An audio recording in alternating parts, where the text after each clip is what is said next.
Hey folks, Richard here again, and of course a plug for the old blog, Facts for Working People. We know what's up.blogspot.com. I can't seem to write for a week, but there's still good stuff up there. I'll get something up there if I can. But what I wanted to talk about a little bit was, I've talked to a number of people. If you get on any serious issue about what's happening in the world, people are depressed. They're quite depressed. And why wouldn't they be depressed? I mean, what's going on in the world, you can't completely shut it out. I mean, I think it's important not to shut it out, and it depresses me. I have to take a break sometimes. But the depressing thing is that there's absolutely nothing we can do about it, it appears. There are things we can do about it, but they're not on the horizon. And so we have to, we watch this news. I mean, most of the people in this country, with the few exceptions, most people are tired of the ongoing wars that the US is in. The only thing there's not an uprising at the moment is we don't die in them in the main. We kill other people. We bomb their infrastructure. What's happening in Iran is most people in this country that are not dimwits are opposed to it. There's that. There's what's going on in their lives. All around the world, the lies, the politics. I mean, look at this degenerate Trump. He's not the problem, I always have to say. He's the symptom of the systemic problem. But still, he's the most degrading example of the worst of a human being, the worst thing a human being can be. And so it's natural for us to be depressed. But as I say, I think part of the problem is that what can I do? 100 million don't vote in national elections. What's the point of voting? Politicians are hated, and they're hated for the wrong reasons. It's just all corrupt, and politics are bad, and you will always be bad, politicians. There's a limited class. There's a huge assault on the class consciousness in this country, and part of the reason is the power of US capitalism in relation to its competition. It's a continent, not a small country like England or any of the countries of Europe. And there's never been a political party of the working class here. And that matters. I mean, the great uprising in the 30s of the CIO, the New Deal, were brought about by a mass movement of the working class. And at that time, the Communist Party was very powerful. To a lesser extent, other sections of the left, like the Trotskyist movement and so forth. The three general strikes in 1934 were led by militants. The Mustieites in Toledo, the Trotskyists in Minneapolis, the communists in San Francisco. You had the Communist Party was big in leading rent strolls and so forth, and in the ununionized and non-unionized auto, steel, rubber. So there was this radical movement that people could turn to. And of course, with the Depression, you had the World War. That saved the capitalism from itself. It wasn't the New Deal, which was very limited in scope, but still some important developments came out of it.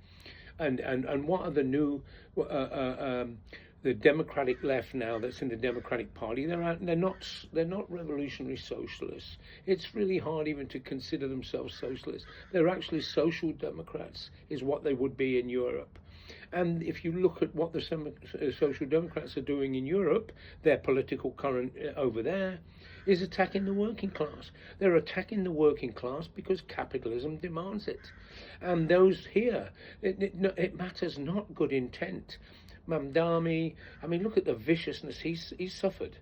But him, I see that there's supposed to be a new trade union non-profit to help build the trade union movement, as if we need that. We got the trade union movement, and it's spearheaded by Sarah Nelson of the Flight Attendants Union, who was going around talking about a general strike, but she was not serious about that.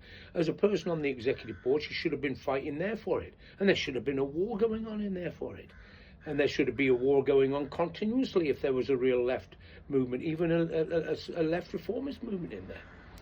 But so she's involved in that with Bernie Sanders, who is, come on, you had your opportunity, Sanders. AOC, I was excited in the original early on with her. But the point I'm trying to make is it's quite natural to be depressed about it. And the other side, I'm not to be depressed all the time. I mean, that would be a tragedy. I'm a person that believes that the working class will move into struggle, but it depresses me too. I sit here, what can I do? When I look at it. I put it on Facebook. The U.S. has bombed Iran again, bombed their infrastructure, bombed cities, bombed their schools, bombed historic sites, and the Iran responds and it bombs the military bases that the U.S. around in different countries, the rotten Arab regimes that the U.S. Backs over there in order to keep back the Arab masses.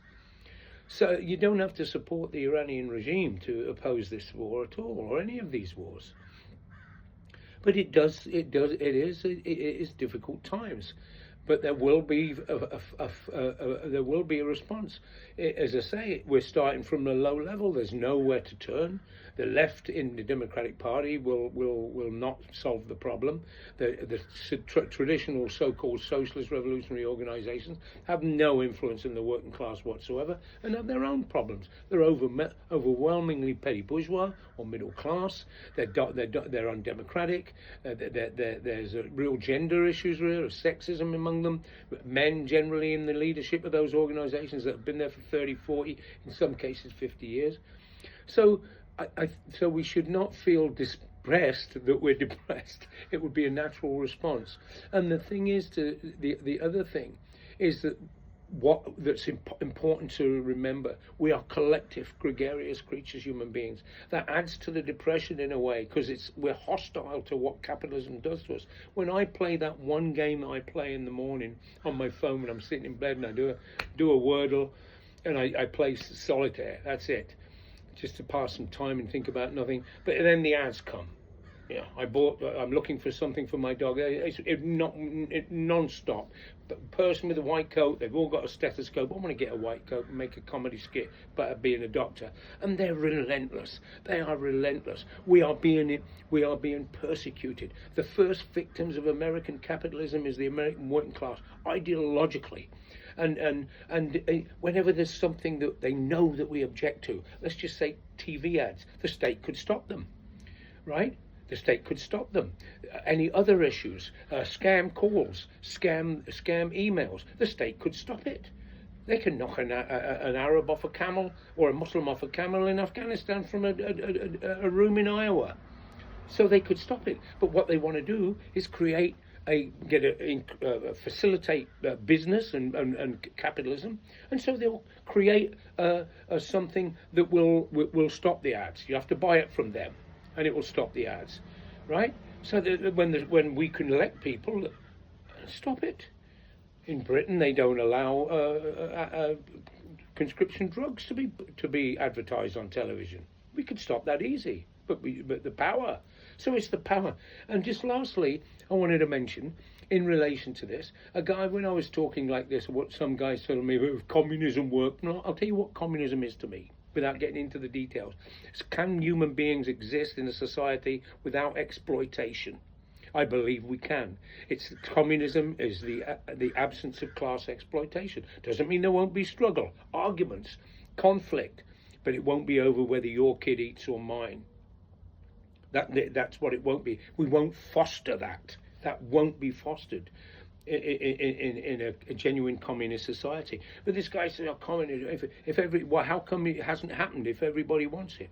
How come healthcare hasn't happened? Because everybody wants it. We all want transportation. We all want peace. Go to any church, people are praying for it. But there's forces opposed to it. That's what's hidden all the time. There's real forces opposed to it. And there has to be a conflict between these classes. But we need certain things to happen. There's certain structure, there's certain consciousness. And that will come about, but it will, because of the absence of it at this particular time, unlike the 30s, there's going to be some nastiness. But I believe things will change. It's not guaranteed, but I believe there's still room for it, with the tipping point's not yet been. But it's coming if we don't change society. And only the working class internationally can do that. Anyway, that's what I was thinking this morning.